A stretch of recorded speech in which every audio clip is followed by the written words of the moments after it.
bilang 30 juta penerima manfaat, 30 juta anak dan ibu-ibu hamil tiap hari menerima makanan. Bahwa ada kekurangan, iya. Ada keracunan makan, iya. Kita hitung dari semua makanan yang keluar, penyimpangan atau kekurangan atau kesalahan itu adalah 0,0001%.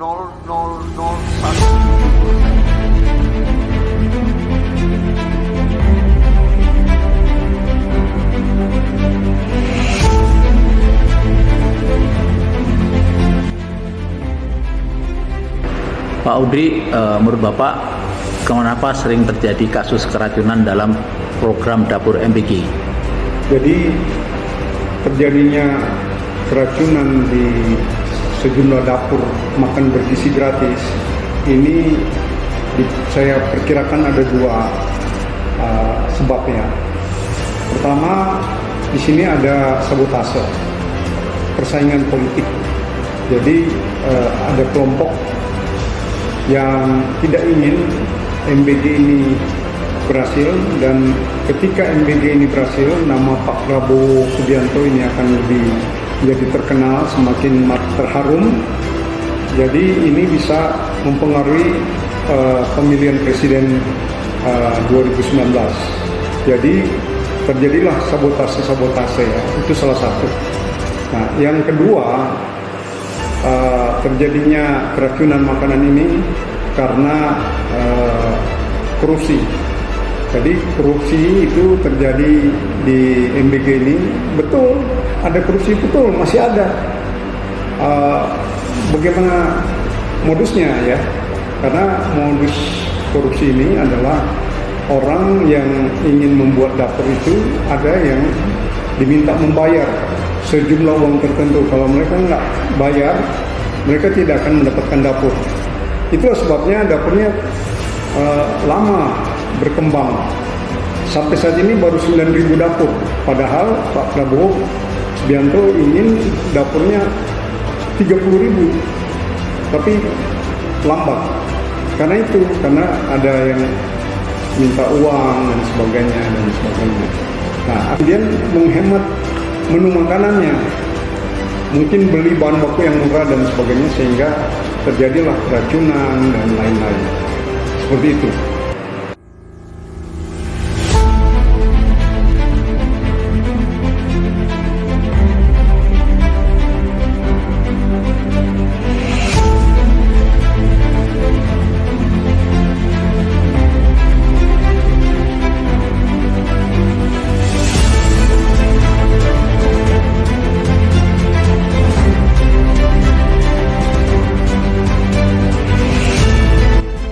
Pak Audrey, program MBG menurut Pak Audrey itu manfaatnya besar apa tidak? Baik, program makan bergizi gratis yang dicetuskan atau digagas oleh Bapak Prabowo Subianto, Presiden kita, ini sangat baik dan sangat bagus. Terutama saya melihat paling tidak dua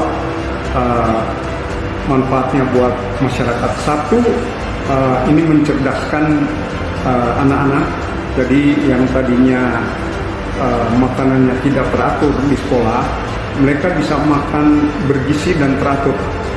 Nah, mereka kan sebelumnya kan makannya belanja di luar itu banyak satwa warna, banyak pengawet dan sebagainya. Tapi sekarang diberikan makanan yang bergizi.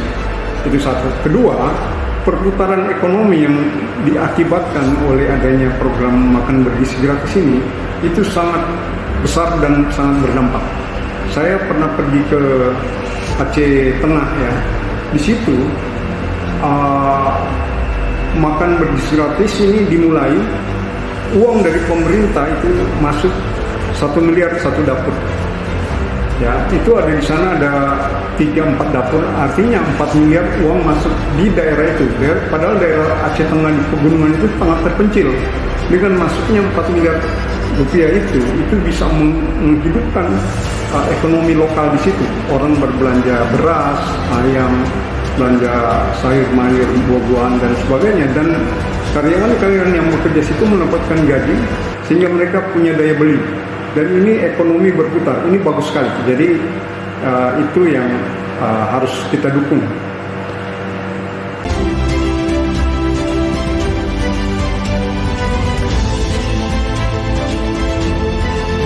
Pak, bagaimana mengatasi masalah keracunan? Bagaimana mengantisipasinya?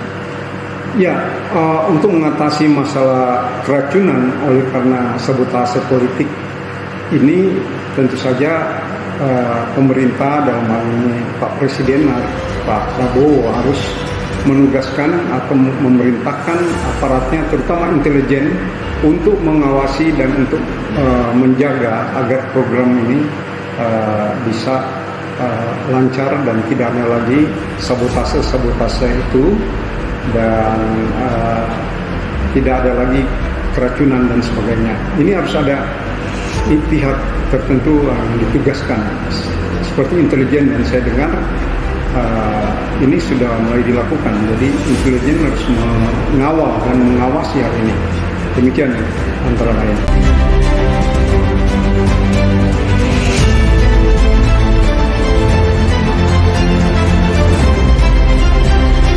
Pak Audi, bisa dijelaskan faktor apa yang menyebabkan kasus keracunan? Jadi keracunan tadi ada sebab sabotase politik, tapi yang kedua yang juga terindikasi itu adalah adanya korupsi. Ya, korupsi oleh oknum-oknum. Saya tidak mengatakan semua BGN korupsi, tidak, tapi ada oknum-oknum tertentu yang meminta uang kepada calon-calon mitra BGN itu bervariasi dari 25 juta, 50 juta, bahkan ada yang 100 juta. Nah, ini mengakibatkan ketika mereka mendapatkan izin dan kemudian melayani di dapur, memasak dan sebagainya, mereka membeli bahan-bahan baku yang murah supaya mereka bisa mendapatkan keuntungan lebih besar. Dan kalau mereka membeli bahan baku yang murah dan tidak berkualitas, ini bisa terjadi keracunan dan lain-lain. Oleh sebab itu diharapkan dari pihak pemerintah itu menjaga ketat, termasuk dari intelijen, untuk menjaga supaya tidak ada lagi korupsi-korupsi itu. Seperti itu. Pak, apakah ada yang penting lagi mengenai masalah makan bergizi gratis ini menurut Bapak? Ya, jadi gini, saat ini kan kita tahu bahwa Bapak Presiden Prabowo Subianto menginginkan agar BGN ini bisa membuka 30.000 dapur, ya. Tapi saat ini kan baru 9.000, ya. Oleh sebab itu dana yang terserap untuk anggaran ini belum sampai 20 triliun. Nah, padahal dana yang dialokasikan tahun ini 70-an triliun. Nah, sekarang kenapa itu bisa terjadi? Nah, ini kalau di lapangan saya sudah mengunjungi dari Aceh sampai di timur, di NTB, di Kendari dan sebagainya. Itu yang terjadi adalah ketika masyarakat ingin berkontribusi membantu program Presiden Prabowo ini, mereka itu sudah mendaftarkan itu untuk membuka dapur, tapi mereka itu tidak bisa berlanjut karena informasi di website BGN bahwa tempat mereka itu penuh, jadi tidak bisa lagi buka dapur, jadi penuh. Nah, ini kontradiksi dengan kenyataan. Kenapa baru cuma 9.000 padahal yang mau dibuka 30.000 dapur.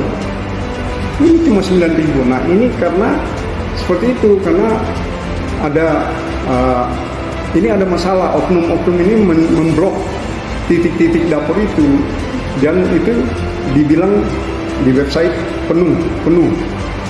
Nah, masyarakat akhirnya jadi kecewa. Padahal mereka ingin berkontribusi untuk membantu Presiden Prabowo untuk membuka dapur-dapur makan bergizi gratis. Nah, akhirnya hanya 9.000 padahal targetnya 30.000. Sementara pemerintah sudah melatih 30.000 calon kepala dapur, tapi akhirnya mereka 20 ribuan orang ini sekarang ini menganggur, tidak ada pekerjaan. Padahal sudah dilatih selama berbulan-bulan untuk menjadi kepala dapur. Nah, ini bagaimana harus dicarikan solusi? Caranya harus mempercepat. Bagaimana supaya program ini cepat berjalan, jangan dihambat lagi dengan penuh statusnya di website. Harus dibuka. Nah, ini peranan intelijen yang mencari ini, kenapa masalah ini bisa terjadi. Nah, ada yang bilang, saya ketemu, ada yang bilang kalau mereka mau buka itu harus store uang. Nah, ini yang berbahaya. Ini kan yang saya bilang tadi, korupsi. Harusnya kan nggak perlu store uang itu. Bukan hanya store uang 25 juta, 50 juta agar dapur mereka bisa hidup atau on ya. Tapi juga tiap bulan mereka harus memberikan presentasi seperti itu. Per ompreng berapa ratus perak atau berapa. Ada yang minta 1.000 rupiah per ompreng. Bayangkan, itu kan sama aja menyulitkan masyarakat ya. Saya kira ini yang terjadi dan ini kan harus diatasi karena kita mau bersama-sama ingin agar program NBG ini sukses dan berhasil. Saya kira itu ya.